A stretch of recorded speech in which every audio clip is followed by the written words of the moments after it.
ನಿಮ್ಮ ಹಳೆ ಒಡವೆನ ಅಧಿಕ ಬೆಲೆಗೆ ಮಾರಬೇಕೆ? ಅಟಿಕಾಗೆ ಕಾಲ್ ಮಾಡಿ 8803000300. Attica gold company. ದೇಶಾದ್ಯಂತ ಇಂದು 80ನೇ ಸ್ವಾತಂತ್ರ್ಯೋತ್ಸವವನ್ನ ಸಂಭ್ರಮದಿಂದ ಆಚರಿಸಲಾಗುತ್ತಿದ್ದು, ಇದರ ಅಂಗವಾಗಿ ಪ್ರಧಾನಿ ನರೇಂದ್ರ ಮೋದಿ ಅವರು ಕೆಂಪುಕೋಟೆಯಲ್ಲಿ ಧ್ವಜಾರೋಹಣ ನೆರವೇರಿಸಿದರು. ಸತತ 13ನೇ ಬಾರಿಗೆ ಧ್ವಜಾರೋಹಣ ನೆರವೇರಿಸಿ ರಾಷ್ಟ್ರವನ್ನ ಉದ್ದೇಶಿಸಿ ಭಾಷಣ ಮಾಡಿದರು. ಪ್ರಧಾನಿ ಮೋದಿ ಧ್ವಜಾರೋಹಣ ನೆರವೇರಿಸುತ್ತಿದ್ದಂತೆ ರಾಷ್ಟ್ರಗೀತೆಯನ್ನ ನುಡಿಸಲಾಯಿತು. ಬಳಿಕ 21 ಗನ್ ಸಲ್ಯೂಟ್ ನೆರವೇರಿಸಲಾಯಿತು. ಇದೇ ವೇಳೆ ವಾಯುಸೇನಾ ಹೆಲಿಕಾಪ್ಟರ್ ಮೂಲಕ ಪುಷ್ಪವೃಷ್ಟಿಯನ್ನ ಮಾಡಲಾಯಿತು.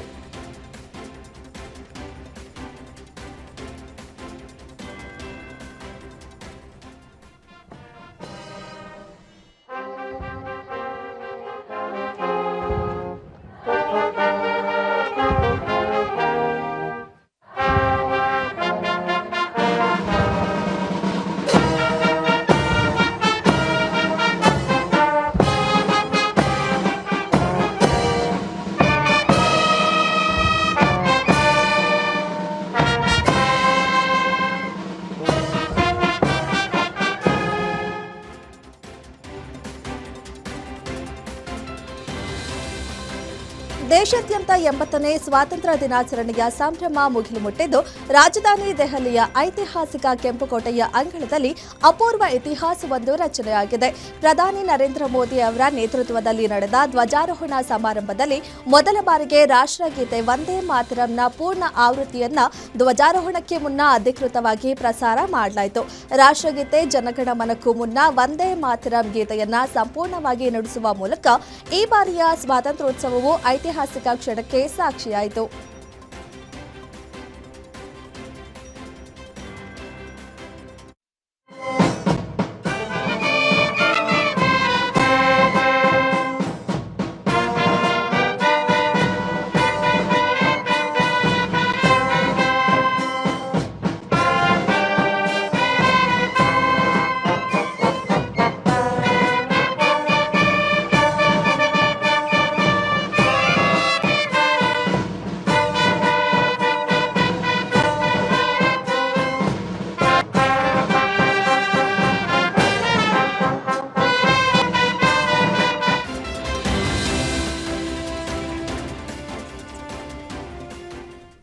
ದೇಶದಲ್ಲಿ ಸಶಸ್ತ್ರ ನಕ್ಸಲಿಸಂ ಅನ್ನ ಬಲಹೀನಗೊಳಿಸುವಲ್ಲಿ ಸರ್ಕಾರ ಯಶಸ್ವಿಯಾಗಿದೆ.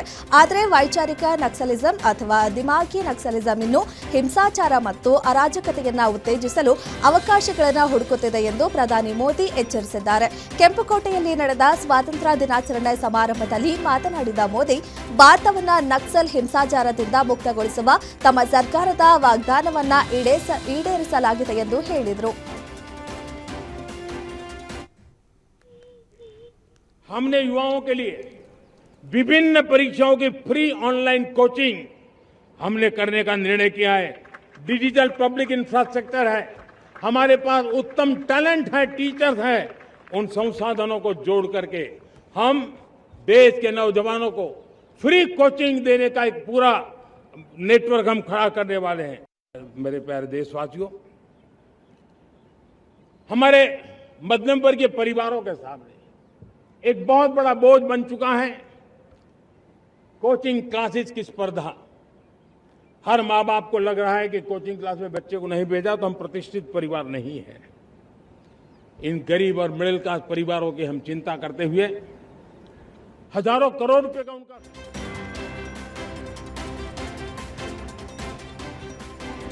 ಪಶ್ಚಿಮ ಏಷ್ಯಾದಲ್ಲಿ ಅಮೆರಿಕ ಮತ್ತು ಇರಾನ್ ನಡುವೆ ಸಂಘರ್ಷ ಹೆಚ್ಚಾದ ಬೆನ್ನಲ್ಲೇ ಮೊದಲ ಬಾರಿಗೆ ಇರಾನ್ ಅಧ್ಯಕ್ಷ ಭಾರತಕ್ಕೆ ಭೇಟಿ ನೀಡಲಿದ್ದಾರೆ. ಇರಾನ್ ಅಧ್ಯಕ್ಷ ಮಸೂದ್ ಪೆಜೆಶ್ಕಿಯನ್ ಮುಂಬರುವ ಬ್ರಿಕ್ಸ್ ಶೃಂಗಸಭೆಯಲ್ಲಿ ಪಾಲ್ಗೊಳ್ಳಲು ದೆಹಲಿಗೆ ಆಗಮಿಸಲಿದ್ದಾರೆ ಎಂದು ಮೂಲಗಳು ತಿಳಿಸಿವೆ. 18ನೇ ಬ್ರಿಕ್ಸ್ ಶೃಂಗಸಭೆಯು ಸೆಪ್ಟೆಂಬರ್ 12 ಹಾಗೂ 13ರಂದು ನಡೆಯಲಿದೆ. ಪೆಜೆಶ್ಕಿಯನ್ ಮತ್ತು ಪ್ರಧಾನಿ ನರೇಂದ್ರ ಮೋದಿ ನಡುವಿನ ದ್ವಿಪಕ್ಷೀಯ ಮಾತುಕತೆ ಭಾರತ ಇರಾನ್ ಸಂಬಂಧಗಳನ್ನು ಬಲಪಡಿಸಲು ಹಾದಿ ಮಾಡಿಕೊಳ್ಳಲಿದೆ. ಪ್ರಾದೇಶಿಕ ಮತ್ತು ಜಾಗತಿಕ ವಿಷಯಗಳು, ಆರ್ಥಿಕ ಸಹಕಾರ ಹಾಗೂ ಪ್ರಸ್ತುತ ಪಶ್ಚಿಮ ಏಷ್ಯಾದಲ್ಲಿ ಉದ್ಭವಿಸಿರುವ ಬಿಕ್ಕಟ್ಟಿನ ಬಗ್ಗೆ ಚರ್ಚೆಗಳು ನಡೆಯುವ ಸಾಧ್ಯತೆ ಇದೆ.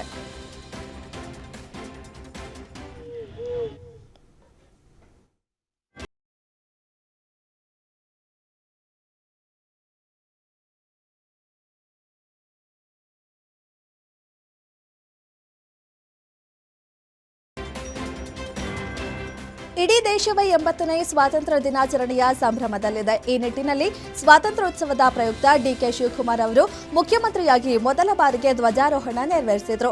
ಸಿಎಂ ಧ್ವಜಾರೋಹಣ ನೆರವೇರಿಸುತ್ತಿದ್ದಂತೆ ವಂದೇ ಮಾತರಂ ಗೀತೆ ಹಾಗೂ ಪೊಲೀಸ್ ಬ್ಯಾಂಡ್ನಿಂದ ರಾಷ್ಟ್ರಗೀತೆ ಪ್ರಸ್ತುತಪಡಿಸಲಾಯಿತು. ಬೆಳಗ್ಗೆ 9 ಗಂಟೆಗೆ ಧ್ವಜಾರೋಹಣ ನೆರವೇರಿಸಿದ ಬಳಿಕ ಸಿಎಂ ಡಿಕೆ ಶಿವಕುಮಾರ್ ತೆರೆದ ಜೀಪಿನಲ್ಲಿ ಮಾಣಿಕ್ ಷಾ ಪೆರೇಡ್ ಮೈದಾನದಲ್ಲಿ ಸಾಗಿ ಪೊಲೀಸ್ ಗೌರವ ವಂದನೆ ಸ್ವೀಕರಿಸಿದರು.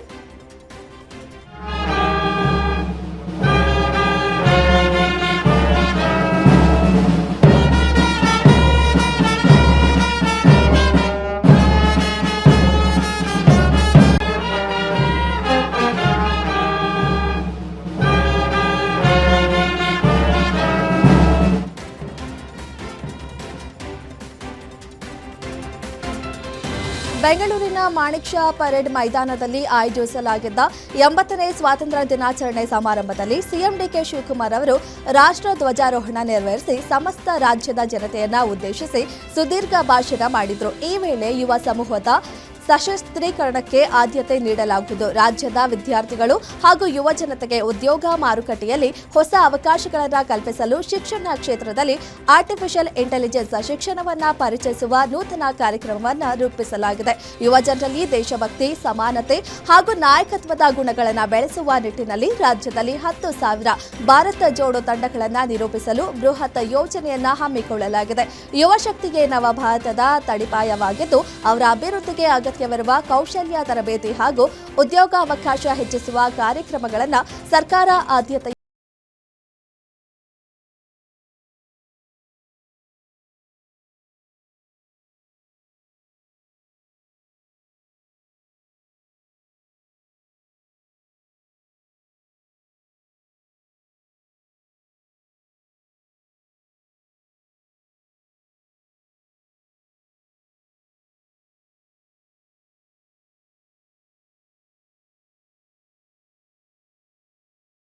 ನಾನು ಹೆಚ್ಚು ಮಾತನಾಡ್ತಿಲ್ಲ ಅಷ್ಟೇ. ನಾನು ಮುಖ್ಯಮಂತ್ರಿ ಅಲ್ಲ, ಹಾಗಾಗಿ ಜವಾಬ್ದಾರಿ ಇಲ್ಲ. ನಿನ್ನೆ ಅಧಿವೇಶನದಲ್ಲಿ ಭಾಗಿಯಾಗಿದ್ದೇನೆ, ಪುಸ್ತಕ ಬಿಡುಗಡೆ ಕಾರ್ಯಕ್ರಮದಲ್ಲಿ ಭಾಗಿಯಾಗಿದ್ದೇನೆ ಎಂದರು.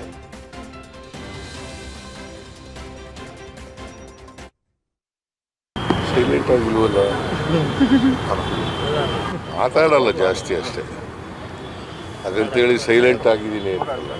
ಈಗ ಸಂಗೊಳ್ಳಿ ರಾಯಣ್ಣವರ ಪ್ರತಿಮೆಗೆ ಹೂನಾರ ಹಾಕಲು ಸೈಲೆಂಟ್ ಆಗಿರೋರ.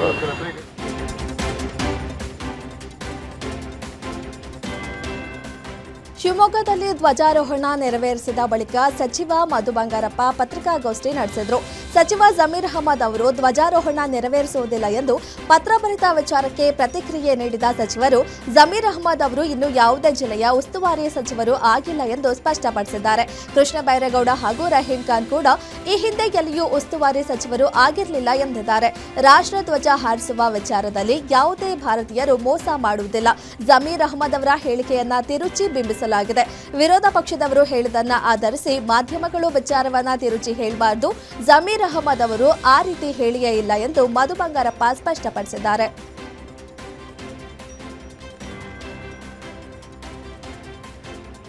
ಸಚಿವ ನಾಗೇಂದ್ರ ರಾಜೀನಾಮೆಗೆ ಬಿಜೆಪಿ ಒತ್ತಾಯಿಸುತ್ತಿರುವ ವಿಚಾರಕ್ಕೆ ಸಚಿವ ಭಾರತಿ ಸುರೇಶ್ ತಿರುಗೇಟು ನೀಡಿದ್ದಾರೆ. ಹಗರಣದ ಆರೋಪ ಯಡಿಯೂರಪ್ಪ ಅವರ ಮೇಲೂ ಇರಲಿಲ್ಲವೇ ಎಂದು ಪ್ರಶ್ನೆ ಮಾಡಿರುವ ಅವರು, ಯಡಿಯೂರಪ್ಪ ಮುಖ್ಯಮಂತ್ರಿ ಆಗಿದ್ದಾಗಲೂ ಹಲವು ಆರೋಪಗಳು ಕೇಳಿ ಬಂದಿದ್ದವು ಎಂದಿದ್ದಾರೆ. ಬಿಜೆಪಿಯಲ್ಲಿ ಕೂಡ ಹಲವರ ವಿರುದ್ಧ ಆರೋಪಗಳಿವೆ. ಅವರೆಲ್ಲರೂ ಅಧಿಕಾರ ಅನುಭವಿಸಿ ಹೋಗಿದ್ದಾರೆ. ಪ್ರಕರಣಗಳಲ್ಲಿ ಕೋರ್ಟ್ ಅನುಮೋದನೆ ಸಿಕ್ಕ ಬಳಿಕವೇ ಮುಂದಿನ ಕ್ರಮ ಕೈಗೊಳ್ಳಲಾಗುತ್ತದೆ ಎಂದು ಭಾರತಿ ಸುರೇಶ್ ಹೇಳಿದ್ದಾರೆ. ಚಿಕ್ಕಬಳ್ಳಾಪುರದಲ್ಲಿ ಮಾತನಾಡಿದ ಸಚಿವರು ಬಿಜೆಪಿ ನಾಯಕರ ವಿರುದ್ಧ ಆರೋಪಗಳನ್ನು ಪ್ರಸ್ತಾಪಿಸಿ ತಿರುಗೇಟು ನೀಡಿದ್ದಾರೆ.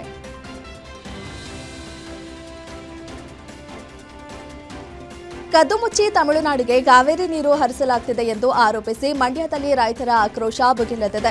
ಶ್ರೀರಂಗಪಟ್ಟಣದ ಸ್ನಾನಘಟ್ಟದ ಬಳಿ ಭೂಮಿ ತಾಯಿ ಹೋರಾಟ ಸಮಿತಿ ಕಾರ್ಯಕರ್ತರು ಕಾವೇರಿ ನದಿಗಿಳಿದು ಪ್ರತಿಭಟನೆ ನಡೆಸಿದ್ದಾರೆ.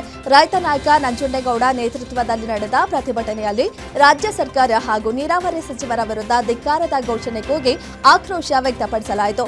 ರೈತರ ಹಿತ ಕಡೆಗಣಿಸಿ ತಮಿಳುನಾಡಿಗೆ ನೀರು ಹರಿಸುತ್ತಿರುವ ಕ್ರಮವನ್ನು ತಕ್ಷಣ ನಿಲ್ಲಿಸಬೇಕು ಎಂದು ಪ್ರತಿಭಟನಾಕಾರರು ಆಗ್ರಹಿಸಿದರು.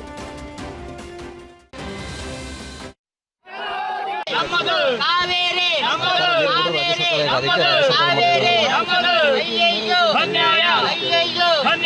ಇದಕ್ಕಾಗಿ ಹೋರಾಟ ತನಕ ಹೋರಾಟ ಎಲ್ಲಿವರೆಗೆ ತನಕ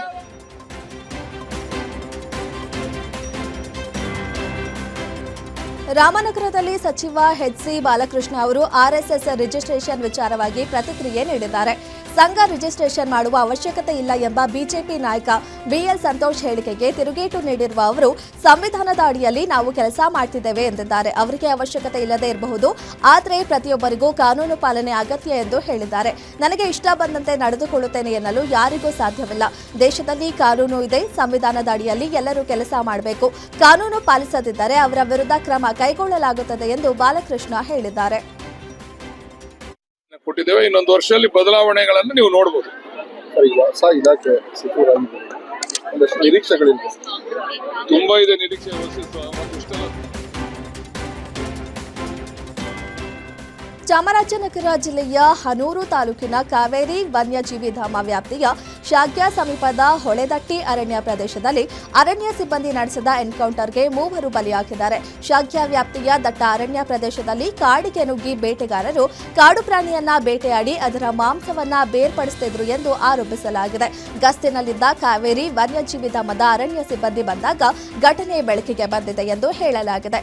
ತಕ್ಷಣವೇ ಶಸ್ತ್ರಾಸ್ತ್ರಗಳನ್ನ ಕೆಳಗಿಟ್ಟು ಶರಣಾಗುವಂತೆ ಸಿಬ್ಬಂದಿ ಸೂಚಿಸಿದ್ದಾರೆ. ಆದರೆ ಆ 3 ಅರಣ್ಯ ಸಿಬ್ಬಂದಿ ಮೇಲೆಯೇ ಗುಂಡಿನ ದಾಳಿ ನಡೆಸಿದ್ದಾರೆ. ಈ ವೇಳೆ ಅರಣ್ಯ ಸಿಬ್ಬಂದಿ ಆತ್ಮರಕ್ಷಣೆಗಾಗಿ ನಡೆಸಿದ ಎನ್ಕೌಂಟರ್ ಫೈರಿಂಗ್ನಲ್ಲಿ 3 ಸ್ಥಳದಲ್ಲೇ ಮೃತಪಟ್ಟಿದ್ದಾರೆ.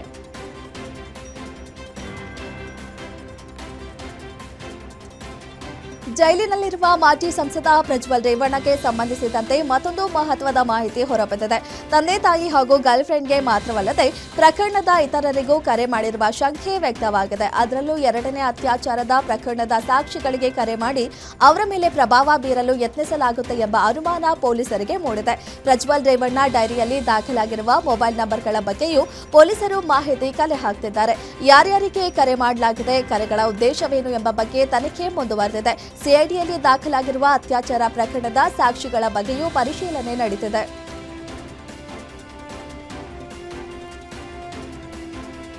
ಹೆಬ್ಬಗೋಡಿ ಪೊಲೀಸರಿಂದ ಶಂಕಿತ ಉಗ್ರನ ಬಂಧನವಾಗಿದೆ. ಪಶ್ಚಿಮ ಬಂಗಾಳ ಮೂಲದ 25 ವರ್ಷದ ಅಸಫುಲ್ ಮಲ್ಲಿಕ್ ಜಿಗಣಿಯಲ್ಲಿ ಸೆಕ್ಯೂರಿಟಿ ಗಾರ್ಡ್ ಆಗಿ ಕೆಲಸ ಮಾಡುತ್ತಿದ್ದ. ಸಾಮಾಜಿಕ ಜಾಲತಾಣಗಳ ಮಾನಿಟರಿಂಗ್ ವೇಳೆ ಈತನ ಚಟುವಟಿಕೆ ಪೊಲೀಸರ ಗಮನಕ್ಕೆ ಬಂದಿತು.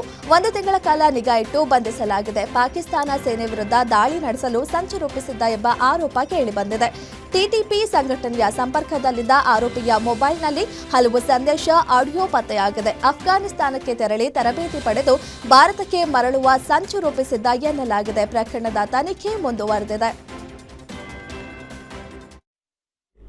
ನಿಷೇಧಕ್ಕೆ ಒಳಗಾದಂತಹ ಮತ್ತು ಗ್ಲೋಬಲ್ ಟೆರರಿಸ್ಟ್ ಆರ್ಗನೈಸೇಷನ್ ಅಂತ ಹೆಸರು ದಾಖಲಾಗಿರುವ TTP ತೆಹರಿಕ್ ಇ ತಾಲಿಬಾನ್ ಪಾಕಿಸ್ತಾನ್ ಅನ್ನೋ ಒಂದು ಸಂಸ್ಥೆ ಜೊತೆ ಸಂಪರ್ಕದಲ್ಲಿದ್ದು ಅದರ ವಿಚಾರಧಾರೆಗಳನ್ನು ಫೇಸ್ಬುಕ್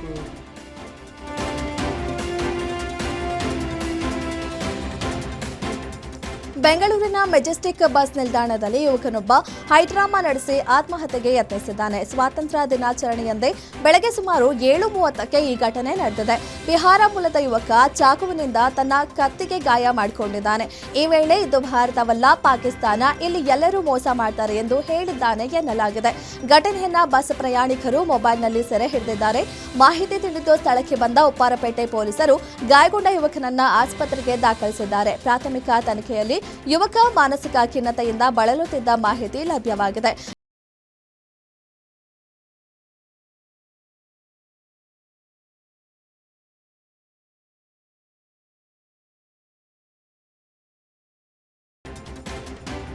ಶಿವಮೊಗ್ಗ ಜಿಲ್ಲೆ ಸಾಗರ ತಾಲೂಕಿನ ಗೌತಮಪುರದಲ್ಲಿ ಅಕ್ರಮವಾಗಿ ಗಾಂಜಾ ಬೆಳೆದಿದ್ದ ತೋಟದ ಮೇಲೆ ಪೊಲೀಸರು ದಾಳಿ ನಡೆಸಿದ್ದಾರೆ. ಖಚಿತ ಮಾಹಿತಿ ಆಧರಿಸಿ ಆನಂದಪುರ ಪೊಲೀಸರು ನಡೆಸಿದ ಕಾರ್ಯಾಚರಣೆಯಲ್ಲಿ ಬಸವರಾಜ್ ಎಂಬ ಆರೋಪಿಯನ್ನ ಬಂಧಿಸಲಾಗಿದೆ. ಮನೆಯ ಹಿಂಭಾಗದ ತೋಟದಲ್ಲಿ ಬೆಳೆದಿದ್ದ ಗಾಂಜಾ ಗಿಡಗಳನ್ನು ಪೊಲೀಸರು ಜಪ್ತಿ ಮಾಡಿದ್ದಾರೆ. ಬರೋಬ್ಬರಿ 16.4 ಕೆಜಿ ಅಂದರೆ 16,400 ಗ್ರಾಂ ಹಸಿ ಗಾಂಜಾ ವಶಪಡಿಸಿಕೊಳ್ಳಲಾಗಿದೆ. ಇದರ ಮೌಲ್ಯ ಸುಮಾರು 2.1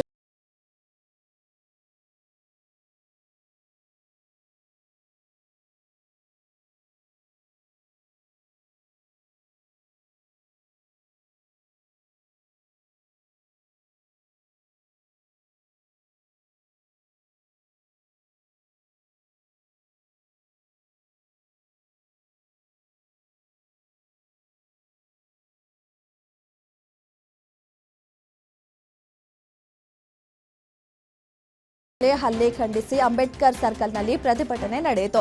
ಬೆಳಲಗೆರೆ ಗ್ರಾಮದಲ್ಲಿ ದೇವಾಲಯ ಪ್ರವೇಶಿಸಿದ್ದಕ್ಕೆ ಯುವಕರ ಮೇಲೆ ಹಲ್ಲೆ ನಡೆದಿದ್ದು ಕೆಲ ಆರೋಪಿಗಳ ಬಂಧನವಾಗಿದೆ. ಉಳಿದ ಆರೋಪಿಗಳ ಬಂಧನಕ್ಕೆ ಆಗ್ರಹಿಸಿ ಪ್ರತಿಭಟನಾಕಾರರು ಆಕ್ರೋಶ ವ್ಯಕ್ತಪಡಿಸಿದರು. ಈ ವೇಳೆ ಪೊಲೀಸರು ಹಾಗೂ ಡಿಎಸ್ಎಸ್ ಮುಖಂಡರ ನಡುವೆ ಮಾತಿನ ಚಕಮಕಿ ನಡೆದಿದ್ದು ಪ್ರತಿಭಟನಾಕಾರರನ್ನು ಪೊಲೀಸರು ಬಂಧಿಸಿದರು. ಬಳಿಕ ಮುಖಂಡರನ್ನ ಬಂಧಿಸಿ ಬಳಿಕ ಬಿಡುಗಡೆ ಮಾಡಲಾಯಿತು. ಅಲ್ಲೇ ಸ್ವಾತಂತ್ರ್ಯ ಎಲ್ಲರೂ ಶಾಂತಿ ಸಭೆಯಲ್ಲಿ ಡಿಸಿ ಅವರು ಇದ್ದಾರೆ. ಮುಂದೆ ಡಿಸಿ ಅವರು ಎಸ್ ಪಿ ಅಲ್ಲೇ ಕೂತ್ಕೊಂಡು ಆಮೇಲೆ ಸಂಬಂಧಪಟ್ಟ ಇಲಾಖೆ ಸಮೇತ ಕೂತ್ಕೊಂಡು ಹಿಡಿಬೇಕಂತ ಆದೇಶ ಮಾಡಿದ್ರು ಕೂಡ ಮೌಖಿಕ ಆದೇಶ ಮಾಡಿದ್ರು ಕೂಡ ಇಲ್ಲಿವರೆಗೂ ಅದು ಪೊಲೀಸ್ ಇಲಾಖೆ ಸಂಬಂಧಪಟ್ಟಂತ ಲಿಮಿಟ್ಸ್ ಪೊಲೀಸ್ ಇಲ್ಲಿವರೆಗೂ ಒಬ್ಬರು ಹಿಡಿದಿಲ್ಲ.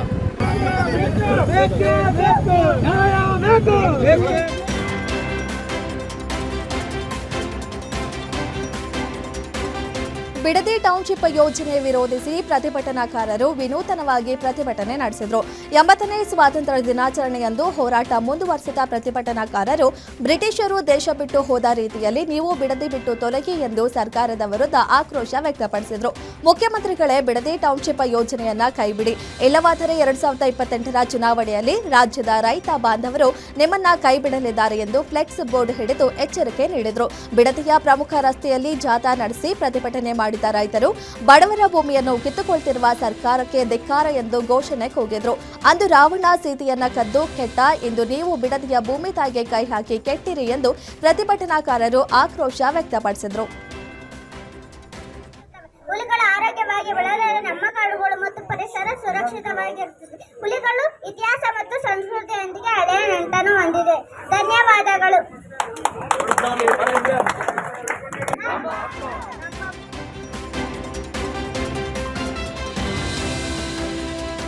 ನೀರು ಹರಿಸುವಂತೆ ಆಗ್ರಹಿಸಿ ನಾಳೆ ರಾಷ್ಟ್ರೀಯ ಹೆದ್ದಾರಿ ಬಂದ್ಗೆ ಕರೆ ನೀಡಿದ್ರು. ಆದರೆ ಇದೀಗ ರಾಷ್ಟ್ರೀಯ ಹೆದ್ದಾರಿ ತಡೆ ಪ್ರತಿಭಟನೆಯನ್ನ ತಾತ್ಕಾಲಿಕವಾಗಿ ಹಿಂಪಡೆಯಲಾಗಿದೆ. ಈ ಬಗ್ಗೆ ಭಾರತೀಯ ರೈತ ಒಕ್ಕೂಟದ ಅಧ್ಯಕ್ಷ ಶಾಮನೂರು ಲಿಂಗರಾಜ್ ಸ್ಪಷ್ಟನೆ ನೀಡಿದ್ದಾರೆ. ಮುಂಗಾರು ಬೆಳೆಗೆ ಭದ್ರಾ ನೀರು ಬಿಡುವಂತೆ ಸಚಿವರಿಗೆ ಮನವಿ ಮಾಡಲಾಗಿತ್ತು. ಈ ಸಂಬಂಧ ಆಗಸ್ಟ್ 18ರಂದು ಬೆಂಗಳೂರಿನಲ್ಲಿ ಸಭೆ ಕರೆಯಲಾಗಿದೆ. ಹೀಗಾಗಿ ನಾಳೆಯ ಹೆದ್ದಾರಿ ತಡೆ ಹಿಂಪಡೆಯಲಾಗಿದೆ ಎಂದು ತಿಳಿಸಿದ್ದಾರೆ. ಆಗಸ್ಟ್ 18ರ ಸಭೆಯ ನಿರ್ಧಾರ ನೋಡಿಕೊಂಡು ಮುಂದಿನ ಹೋರಾಟದ ಬಗ್ಗೆ ತೀರ್ಮಾನ ಕೈಗೊಳ್ಳಲಾಗುವುದು. ಈಗಾಗಲೇ ನೀರಾವರಿ ತಜ್ಞ ನರಸಿಂಹಪ್ಪ ಹಾಗೂ ರೈತ ಮುಖಂಡರ ಜೊತೆ ಚರ್ಚಿಸಿ ಈ ನಿರ್ಧಾರ ಕೈಗೊಳ್ಳಲಾಗಿದೆ ಎಂದು ಶಾಮನೂರು ಲಿಂಗರಾಜ್ ಹೇಳಿದ್ದಾರೆ.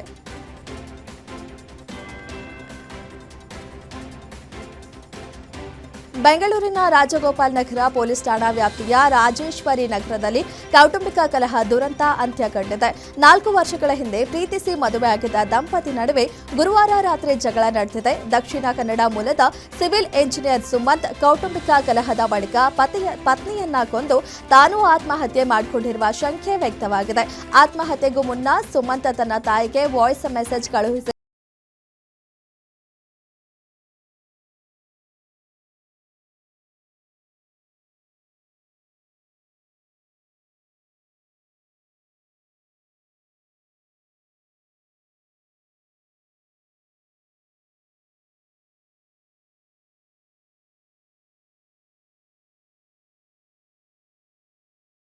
ಪ್ರವಾಸಕ್ಕೆ ಬಂದಿದ್ದ ಯುವಕನೊಬ್ಬ ಹೃದಯಾಘಾತದಿಂದ ಮೃತಪಟ್ಟಿದ್ದಾನೆ. ಬೆಂಗಳೂರಿನಿಂದ ಗೆಳೆಯರೊಂದಿಗೆ ಪ್ರವಾಸಕ್ಕೆ ಬಂದಿದ್ದ 26 ವರ್ಷದ ನರೇಶ್ ಮೃತ ಯುವಕ ದೇವರಮನೆ ಗುಡ್ಡದಲ್ಲಿ ಬೈಕ್ ನಿಲ್ಲಿಸಿ ಕೋಟ್ ಧರಿಸುವ ವೇಳೆ ನರೇಶ್ಗೆ ಏಕಾಏಕಿ ಹೃದಯಾಘಾತವಾಗಿದೆ. ಕೂಡಲೇ ಆತನನ್ನ ಆಸ್ಪತ್ರೆಗೆ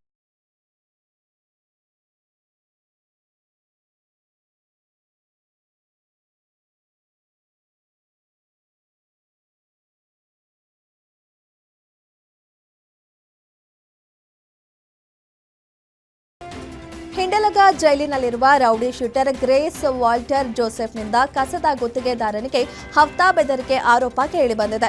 ಇನ್ಸ್ಟಾಗ್ರಾಂ ಮೂಲಕ ಕರೆ ಮಾಡಿ ತಿಂಗಳಿಗೆ 30,000 ನೀಡುವಂತೆ ಬೇಡಿಕೆ ಇಟ್ಟಿದ್ದಾನೆ ಎನ್ನಲಾಗಿದೆ. ಹಣ ನೀಡದಿದ್ದರೆ ಕೊಲೆ ಮಾಡುವುದಾಗಿ ಬೆದರಿಕೆ ಹಾಕಿದ್ದಾನೆ. ಈ ಬಗ್ಗೆ ಬನಶಂಕರಿ ಠಾಣೆಯಲ್ಲಿ ದೂರು ದಾಖಲಾಗಿದ್ದು ವಾಲ್ಟರ್ ಹಾಗೂ ಸಹಚರರ ವಿರುದ್ಧ ಪೊಲೀಸರು ತನಿಖೆ ನಡೆಸುತ್ತಿದ್ದಾರೆ.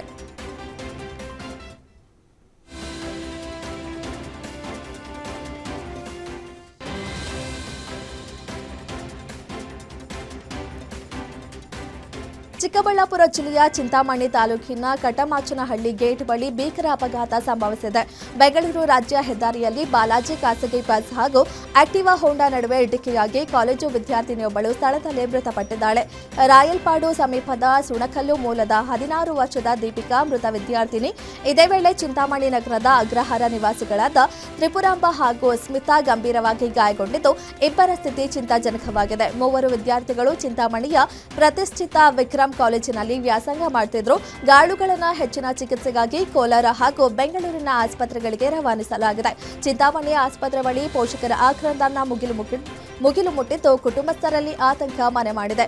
ಘಟನೆ ಸಂಬಂಧ ಚಿಂತಾಮಣಿ ಗ್ರಾಮಾಂತರ ಪೊಲೀಸ್ ಠಾಣೆಯಲ್ಲಿ ಪ್ರಕರಣ ದಾಖಲಾಗಿದ್ದು ಪೊಲೀಸರು ತನಿಖೆ ಮುಂದುವರೆಸಿದ್ದಾರೆ.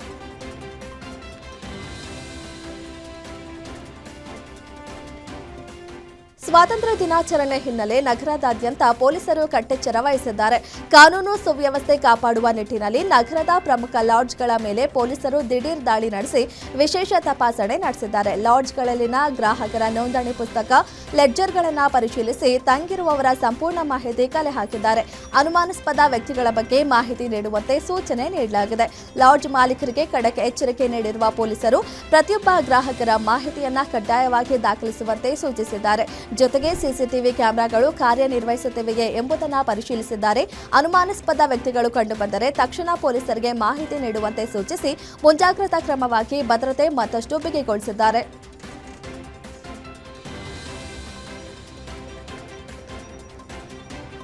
ಖಾಕಿ ಡ್ರೆಸ್ ಹೆಸರಲ್ಲಿ ವಂಚನೆ ಮಾಡುತ್ತಿದ್ದ ಅಂತಾರಾಜ್ಯ ಕದಿಮರ ಗ್ಯಾಂಗ್ ಅನ್ನು ಭದ್ರಾವತಿಯ ಪೇಪರ್ ಟೌನ್ ಪೊಲೀಸರು ಬಂಧಿಸಿದ್ದಾರೆ. ಆಂಧ್ರಪ್ರದೇಶ ಮೂಲದ ಸೈಯದ್ ಅಬ್ಬಾಸ್ ಅಲಿ ಹಾಗೂ ಹುಸೇನ್ ಬಾಷಾ ಬಂಧಿತ ಆರೋಪಿಗಳು ನಕಲಿ ಪೊಲೀಸ್ ಅವತಾರ ಎತ್ತಿ ಒಂಟಿ ಮಹಿಳೆಯನ್ನ ಬೆದರಿಸಿ ಆಕೆಯ ಬಳಿಯಿಂದ ಬಂಗಾರದ ಸರವನ್ನ ಎಗರಿಸಿದ್ದ ಆರೋಪಿಗಳಿಂದ 40 ಗ್ರಾಂ ತೂಕದ ಸುಮಾರು 4.35 ಲಕ್ಷ ರೂಪಾಯಿ ಮೌಲ್ಯದ ಚಿನ್ನಾಭರಣವನ್ನ ಪೊಲೀಸರು ಜಪ್ತಿ ಮಾಡಿದ್ದಾರೆ.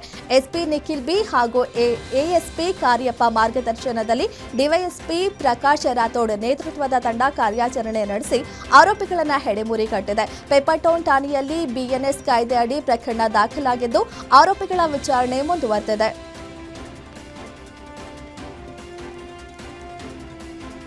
ದೇವನಹಳ್ಳಿ ಭಾಗದಲ್ಲಿ ಕಿಡಿಗೇಡಿಗಳ ಡೆಡ್ಲಿ ವೀಲಿಂಗ್ ಹೆಚ್ಚಾಗಿದೆ. ವೀಕೆಂಡ್ ಜೊತೆಗೆ ಸ್ವಾತಂತ್ರ್ಯ ದಿನಾಚರಣೆ ಹಿನ್ನೆಲೆ ಬೆಂಗಳೂರಿನಿಂದ ನೂರಾರು ಬೈಕ್ಗಳಲ್ಲಿ ಬಂದ ಪುಂಡರು ಹೆದ್ದಾರಿಯಲ್ಲಿ ವೀಲಿಂಗ್ ಮಾಡಿ ಹುಚ್ಚಾಟ ಮೆರೆದಿದ್ದಾರೆ.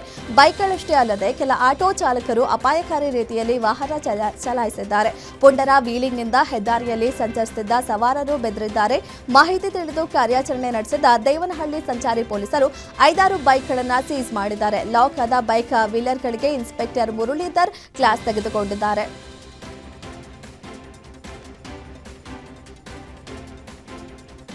ಸುಮಾರು 7 ತಿಂಗಳಿಂದ ಜೀವನ್ಮರಣ ಹೋರಾಟ ನಡೆಸಿದ ಮೆಡಿಕಲ್ ವಿದ್ಯಾರ್ಥಿನಿ ಇದೀಗ ಎದ್ದು ಓಡಾಡ್ತಿದ್ದಾರೆ. ಹಾವೇರಿ ತಾಲೂಕಿನ ನೆಗಳೂರು ಗ್ರಾಮದ ನಿವೇದಿತ ಅಪರೂಪದ ಕಾಯಿಲೆಯಿಂದ ಬಳಲುತ್ತಿದ್ದರು. ಹುಬ್ಬಳ್ಳಿಯ ಕಿಮ್ಸ್ನಲ್ಲಿ 21 ದಿನ ಕೋಮಾದಲ್ಲಿದ್ದ ನಿವೇದಿತ ಹೊಸರಿತ್ತಿನ ರಾಯರ ಮಠಕ್ಕೆ ತೆರಳುತ್ತಿದ್ದರು. ಸುಬೇಂದ್ರ ತೀರ್ಥರ ಆಶೀರ್ವಾದದ ಬಳಿಕ 3 ವಾರದಲ್ಲೇ ಚೇತರಿಸಿಕೊಂಡಿದ್ದಾರೆ ಎನ್ನುವುದು ಕುಟುಂಬದ ನಂಬಿಕೆ. ಇದೀಗ ಮಠಕ್ಕೆ ತೆರಳಿ ಸಂಭ್ರಮಿಸಿದ ನಿವೇದಿತ ಖಂಡಿತ ರಾಯರಿದ್ದಾರೆ ಎಂದು ಭಾವುಕರಾದರು.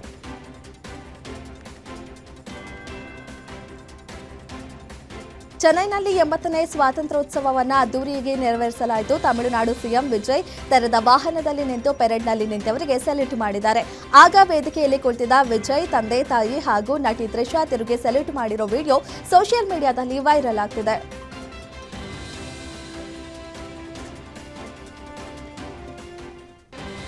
ದಕ್ಷಿಣ ಭಾರತದ ಸೂಪರ್ ಸ್ಟಾರ್ ಸೂರ್ಯ ಅಪಾರ ಜನಪ್ರಿಯತೆ ಹೊಂದಿದ್ದಾರೆ.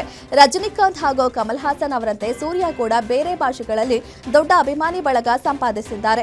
ಆದರೆ ಕಳೆದ ಕೆಲವು ವರ್ಷಗಳಲ್ಲಿ ಅವರ ಕೆಲವು ಸಿನಿಮಾಗಳು ಬಾಕ್ಸ್ ಆಫೀಸ್ನಲ್ಲಿ ನಿರೀಕ್ಷಿತ ಯಶಸ್ಸು ಕಾಣಲಿಲ್ಲ. ಇದರಿಂದಾಗಿ ಅಭಿಮಾನಿಗಳು ಹಾಗೂ ವಿತರಕರಿಗೆ ತೀವ್ರ ನಿರಾಸೆಯಾಗಿತ್ತು. ಆದರೆ ಈಗ ಬ್ಯಾಕ್ ಟು ಬ್ಯಾಕ್ ಹಿಟ್ ಕೊಟ್ಟಿದ್ದಾರೆ. ಸತತ 3 ಸಿನಿಮಾ ಸೋತ್ರೆ ಕರಿಯರ್ ಮುಗಿತು ಎಂದು ಭಾವಿಸಲಾಗುತ್ತದೆ. ಸೂರ್ಯ ಅವರ ವೃತ್ತಿ ಜೀವನ ಕೂಡ ಮುಗಿತು ಎಂದೇ ವಿಶ್ಲೇಷಿಸಲಾಗಿತ್ತು. ಆದರೆ ಸೂರ್ಯ ಈಗ ಕೇವಲ 3 ತಿಂಗಳ ಅವಧಿಯಲ್ಲಿ 2 ಬ್ಲಾಕ್ ಬಸ್ಟರ್ ಸಿನಿಮಾಗಳನ್ನು ನೀಡಿ ಅದ್ಭುತ ಕಮ್ಬ್ಯಾಕ್ ಮಾಡಿದ್ದಾರೆ.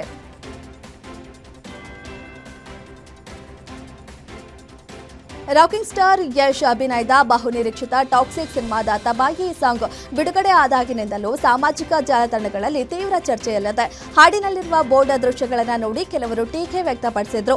ಇದೀಗ ಈ ಎಲ್ಲಾ ಚರ್ಚೆ ಹಾಗೂ ಟೀಕೆಗಳಿಗೆ ನಟ ಯಶ್ ನೇರವಾಗಿ ಸ್ಪಷ್ಟನೆ ನೀಡಿದ್ದಾರೆ. ಆಪ್ಗೆ ಅದಾಲತ್ನಲ್ಲಿ ಈ ಬಗ್ಗೆ ಅವರು ಅಶ್ಲೀಲತೆ ಇರುವುದು ತಪ್ಪು ಎಂಬುದನ್ನು ನಾನು ಒಪ್ಪುತ್ತೇನೆ. ಆದರೆ ನಾವು ಈ ಹಾಡಿನಲ್ಲಿ ಅಂತಹ ಯಾವುದೇ ಗೆರೆ ದಾಟಿಲ್ಲ. ನೀವು ಗಮನಿಸಿದ್ರೆ ನಾನು ಕಿಯಾರಾಗೆ ಕಿಸ್ ಕೂಡ ಮಾಡಿಲ್ಲ. ಪ್ರತಿಯೊಂದು ದೃಶ್ಯವನ್ನ ಅತ್ಯಂತ ಕಲಾತ್ಮಕವಾಗಿ ಚಿತ್ರೀಕರಿಸಲಾಗಿದೆ ಎಂದು ಯಶ್ ಸ್ಪಷ್ಟಪಡಿಸಿದ್ದಾರೆ.